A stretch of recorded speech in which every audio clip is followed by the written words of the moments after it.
संकट दुख किसके जीवन में नहीं आते, सबके जीवन में मुश्किलें आती हैं, परेशानियां आती हैं, विपरीत वातावरण बनता है, लेकिन जीने की आस मत छोड़िए। जलजले आते हैं, तूफान आते हैं, उड़ीसा में चक्रवात आता है, गुजरात में भूकंप आता है, हजारों लोग बेघरबार हो जाया करते हैं। लेकिन एक बात ध्यान रखो बारामती वालों, इतने बड़े भीषण आंधी तूफान के बाद, भूकंप के बाद भी जो आदमी जिंदा रहता है वो अपना उजड़ा हुआ आशियाना फिर से बना लिया करता है, वो अपना घर फिर से निर्माण कर लेता। क्या हुआ, जिंदगी कितनी बार छीनेगी, फिर बना सकते हैं। अगर हौसले बुलंद हो तो आंधियों में चिराग जला करते हैं। ध्यान रखिए, आज समस्या है बहुत बड़ी। आदमी अपने जीवन का दुश्मन हो गया है, अपनी ही जिंदगी का दुश्मन हो गया ये इंसान। शहरों में बड़े बड़े व्यापारी आत्महत्या कर रहे हैं, महानगरों में व्यापारी आत्महत्या कर रहे हैं, गांव में किसान आत्महत्या कर रहा है, घरों में किशोर आत्महत्या कर रहे हैं, महिलाएं आत्महत्या कर रही हैं। थोड़ा सा निराशा हुई, थोड़ा सा मन का नहीं हुआ, थोड़ा सा प्रतिकूल वातावरण हुआ और आदमी मरने को तैयार है। और एक बात बताओ, बारामती के लोगों से मेरा निवेदन है, इस पंडाल में ऐसा कोई व्यक्ति बैठा है जिसने आज तक आत्महत्या का विचार ना किया हो? है कोई महान आत्मा? मैं दर्शन करना चाहता हूं। एक बार भी पूरी जिंदगी में मरने का विचार नहीं। महिलाओं तुम्हारी तो जय हो पंचम काल की, ये तो इतनी बार मरती हैं लेकिन एक बार भी नहीं मरती है। विचार करिए, सोचना है आपको। बात बात पर आदमी मरने का सोच लेता है। ऐसा कोई नहीं होगा इस दुनिया में जिसने अपने पूरे जीवन में एक बार मरने का ख्याल भी ना लाया हो। मर नहीं सका वो बात अलग है, लेकिन मरने का ख्याल तो सबके भीतर आ जाता है। थोड़ा सा मन का नहीं हुआ मैं मर। महिलाओं का तो नहीं, यहां की महिलाओं की बात नहीं कर रहा हूं। कौन बोला बंबई वालों की कर रहे हो ना? तुम्हारी तो अभी नहीं, आगे जाके विचार करना है आपको। महिलाएं तो हमेशा थोड़े, इनके दो ही हथियार हैं, ध्यान रखना। या मैं मायके चली जाऊंगी या फिर मैं मर जाऊंगी, आत्महत्या कर लूंगी, सुसाइड कर लूं, मैं नहीं जीऊंगी, तंग आ गई जिंदगी से।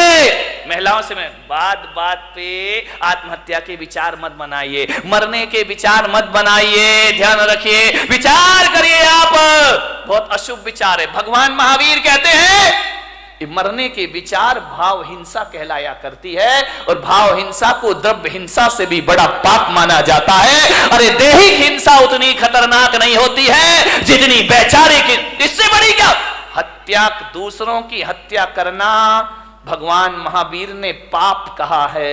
एक इंद्रिय जीव को भी मारना भगवान महावीर ने पाप कहा है। अरे एक बात याद रखना, मेरे महावीर कहा करते हैं, अरे दूसरों की हत्या करना पाप है लेकिन अपने आप की हत्या करना महापाप हुआ करता है। इससे बड़ा दूसरा कोई पाप, दूसरों की हत्या करना तो पाप ही है, अपनी करना महापाप हुआ करता है। इसलिए भगवान महावीर ने एक प्यारा सा सूत्र दिया है। भगवान महावीर ने 4 शब्द इस इंसान को दिए हैं। अरे वो 4 शब्द नहीं, 4 वेद हुआ करते हैं, वो 4 आर्य सत्य हुआ करते हैं, वो महावीर के 4 शब्द।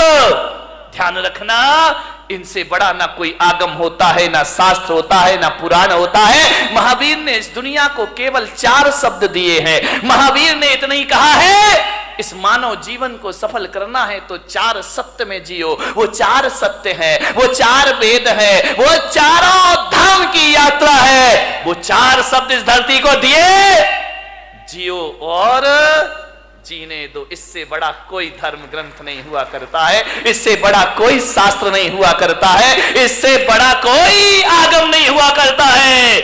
न वेद है, न पुराण है, न कुरान है। 4 शब्द में उन्होंने अपनी पूरी देशना को समाहित कर दिया। 4 शब्द में पूरे दर्शन को रख दिया भगवान महावीर ने। ऐसे दार्शनिक हुए उन्हें ज्यादा बोलने की जरूरत नहीं पड़ी। भगवान महावीर से पूछा गया कि एक आप बताइए एक सेंटेंस में धर्म का सार क्या है। तो महावीर ने कहा जियो और जीने दो। ध्यान रखिए, सारी दुनिया समा गई इसमें, सारे ग्रंथ समा गए इसमें। ध्यान रखना, 11 अंग 14 पूर्व का सार समाया है। ये इतना साधारण अक्षर नहीं है, इतने साधारण शब्द नहीं है कि बैनरों पर लिखवा दिए जाए, वो हमारी इतिश्री हो जाए। ध्यान रखिए, जियो और जीने दो। भगवान महावीर ने सबसे पहले कहा है जियो, ध्यान रखना, उसके बाद जीने दो। मैंने कहा ऐसा क्यों कहा है, स्वार्थी क्यों बना दिया कि पहले खुद जियो फिर दूसरों को जीने दो। तो महावीर ने कहा ये स्वार्थ नहीं, ये परमार्थ हुआ करता है। अरे जो आदमी खुद जीना नहीं जानता है वो दूसरों को जीवन दान कहां से दे सकता है। पहले खुद जियो, कैसे जीना है। जब खुद ही नहीं जियोगे तो जीने दो कहां से आ जाएगा जीवन में। ध्यान रखिए, बहुत बड़ा शब्द है ये भगवान महावीर का। धर्मनिरपेक्ष है, सार्वजनिक है, यूनिवर्सल है। हिंदू हो, मुसलमान हो, सिख हो, ईसाई हो। कल एक सांसद महोदय मेरे पास आए, उन्होंने कहा महाराज भगवान महावीर पर कोई ऐसी पुस्तक है जो सरल शब्दों में लिखी गई हो। मैंने कहा पुस्तकें तो बहुत हैं, समझने वाला चाहिए। बोले नहीं, बिल्कुल सरल, बिल्कुल सरल। तो मैंने कहा महावीर को पढ़ने के लिए पोथियों की पढ़ने की जरूरत नहीं हुआ करती है, महावीर को समझने के लिए ग्रंथों की जरूरत नहीं हुआ करती है। मैंने कहा मेरे महावीर का स्वरूप देख लीजिए, इससे बड़ा कोई शास्त्र नहीं हुआ करता है, इससे बड़ा कोई उपदेश नहीं हुआ करता है। और महावीर का यदि सबसे बड़ा कोई ग्रंथ है तो जियो और जीने, इससे बड़ा कोई ग्रंथ नहीं है। ध्यान रखना, चाइना हथियारों का आविष्कार कर रहा है, पाकिस्तान अणु बम की धमकी दे रहा है, अमेरिका दादागिरी दिखा रहा है, भारत में भी हथियारों की होड़ लगी है। मालूम है किस लिए? कि अमन चैन की स्थापना हो। लेकिन इन्हें कौन समझाए। मैं पुलक सागर कहता हूं कि विश्व में अमन चैन जब भी आएगा, आज नहीं तो कल, कल नहीं तो परसों, सारी दुनिया को महावीर के झंडे के नीचे आना ही पड़ेगा, महावीर के सिद्धांतों को अपनाना ही पड़ेगा, महावीर के उपदेशों को स्वीकार करना पड़ेगा। यदि चाइना सोच ले जियो और जीने दो, पाकिस्तान सोच ले जियो और जीने दो, भारत सोच ले जियो और जीने दो, तो क्या करोगे हथियारों का मेरे भाई, क्या करोगे इन शस्त्रों का? क्या करेगा आदमी शक्ति संपन्न होकर के? जियो और जीने दो। जैन कुल में पैदा होके इन शब्द की महिमा नहीं समझ में आई। बहुत बड़ी ताकत है। जब घर में झगड़े हो, विवाद हो, लड़ाई हो, एक ही सूत्र अपनाना, जियो और, वहां हमारी समस्या महत्वपूर्ण हो जाती है, सूत्र महत्वपूर्ण नहीं होता है।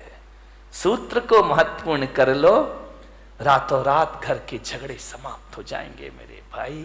समाज में विवाद हो जाए, भाई भाई में विवाद हो जाए, परिवार में झगड़े हो जाएं, कोई कितनी भी बड़ी गलती कर दे, कितना भी बड़ा अपराध कर दे, आदमी एक सूत्र जुबान पर ले आए, जियो और जीने। क्या अपराधियों को जीने का हक नहीं है इस धरती पर?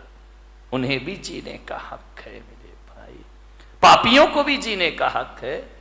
महावीर जैसी दृष्टि, महावीर जैसा सोच। और मैं आपसे निवेदन करता हूं कि महावीर के इस देश में, महावीर के समाज में, महावीर के इस पंथ में आत्महत्या करना महावीर का सबसे बड़ा अपमान है मेरे भाई।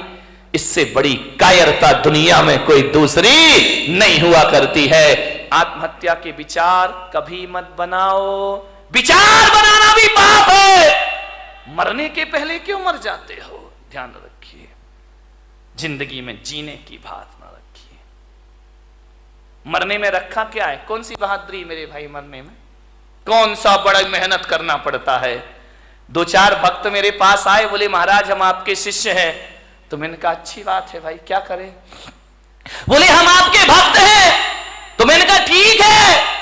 बोले आप आदेश करो। मैंने कहा क्या आदेश करूं? बोले जो आप कहोगे वो काम हो जाएगा। मैंने कहा तू मेरा शिष्य बन के क्या करेगा? बोले आपके लिए अपनी जान दे दूंगा, सब कुछ अर्पित है आपके लिए, तन अर्पित है, मन अर्पित है, जीवन अर्पित है। मैंने कहा जीवन नहीं चाहिए मुझे, तन नहीं चाहिए मुझे, मन नहीं चाहिए मुझे। तो बोले महाराज आपको क्या चाहिए? मैंने कहा मैं अपने भक्तों में ऐसे भक्तों को, ऐसे लोगों को मैं अपना भक्त नहीं बनाता हूं जो मेरे लिए जान देने को तैयार है। अरे मेरे लिए मरने को तैयार मत रहो। सच्चा भक्त यदि मुझ पे मर जाएगा तो वो सच्चा भक्त नहीं होगा। अरे महावीर भगवान को मरने वालों की जरूरत नहीं, महावीर भगवान को तो जीने वालों की जरूरत हुआ करती है। धर्म के नाम पर जियो मेरे भाई, धर्म के नाम पर मरो मत। महावीर ने नहीं कहा कि धर्म के नाम पर मरना, महावीर ने तो कहा है धर्म के नाम पर जीना। मरना कोई बहादुरी का काम नहीं है, 2-5 मिनट का काम है। एक फंदा लगाया, आंखें बंद की, 2 मिनट में जिंदगी खत्म। एक बंदूक लगाई, जिंदगी खत्म। गला घोट लिया, जिंदगी खत्म। मरना कौन सी बहादुरी है? मरने में टाइम कितना लगता है? 1 मिनट, 2 मिनट, 5 मिनट। मिट्टी का तेल डाला, आग लगाई, मर गए। ये कोई बहुत बहादुरी का काम नहीं है। मरने में 2 मिनट लगते हैं, मगर जीने में 100 साल की जिंदगी लग जाया करती है मेरे भाई। जीना बहादुरों का काम हुआ करता है, संघर्षों में जूझना बहादुरों का काम हुआ करता है, विपरीत परिस्थितियों में जीना ये बहादुरों का काम हुआ करता है। ध्यान रखिए मान्यवर, मुझे याद आ रहा है वह व्यक्तित्व जिसने कई बार हार मानने के बाद भी जिंदगी से हार नहीं मानी। ध्यान रखिए, इतने जल्दी जिंदगी से हार जाते हो, आत्महत्या कर लेते हो नहीं। मान्यवर, आपसे मेरा निवेदन है, जिन लोगों ने आत्महत्या की है ना, कभी उनकी कब्रों पे जाके पूछना, कभी उनकी चिताओं में जाके पूछना, जो मर गए हैं उनसे पूछना कि बताओ मेरे भाई तुम्हें कैसा लग रहा है। तो यदि सुन सको, तुम्हारे कान में ताकत होगी तो भीतर से आवाज आएगी कि जो गलती मैंने कर ली है, ऐ भले मानस, ये गलती तू अपनी जिंदगी में दोबारा कभी मत करना। अपनी जिंदगी को पूरी तरह से जीना, भाव हिंसा मत करना, आत्महत्या के भाव मत बनाना। महिलाओं से खासकर निवेदन है, सबसे ज्यादा आत्महत्याएं महिलाएं किया करती हैं, सहन शक्ति से बाहर हो जाता है। आत्महत्या के भाव मत बना। ये तो बात बात पे बनाती हैं आत्महत्या के भाव। पति ने काम नहीं सुना, सुनो जी तुमने ये नहीं किया मैं मर जाऊंगी। अरे उसने काम नहीं किया, तुम मर जाओगी, सड़े से काम में मर जाओगी। मरो मत। भगवान महावीर कहते कि मरने के भाव यदि बना लिए, एक बात ध्यान रखना, एक द्रव्य हिंसा होती है, एक भाव हिंसा होती है। यदि आपने भाव बना लिए तो जैन आगम कहता है कि जिस समय आप कह रहे हो मैं मर जाऊंगी या मैं मर जाऊंगा, उस समय यदि आयु कर्म का बंद हो जाए, फिर आप मरे या ना मरे, आपकी दुर्गति जरूर होने वाली है। कोई बचाने वाला नहीं है। फिर मरो या ना मरो, ऐसे भाव बना ली और आयु कर्म का बंद हो गया तो नरक गति की पात्र बना करती हो। ध्यान रखिए, नरक जाने का द्वार खुल जाता है। अपनी हिंसा सबसे बड़ा पाप है। आत्महत्या के भाव से आयु का बंद हो जाए तो नरक मिला करता है। अति संक्लेश भाव ते मरो, घोर शुभ्र सागर में पड़ो। नरकों की जिंदगी हो जाएगी। क्या सोचते हो कि मरने के बाद समस्याओं का अंत हो जाएगा?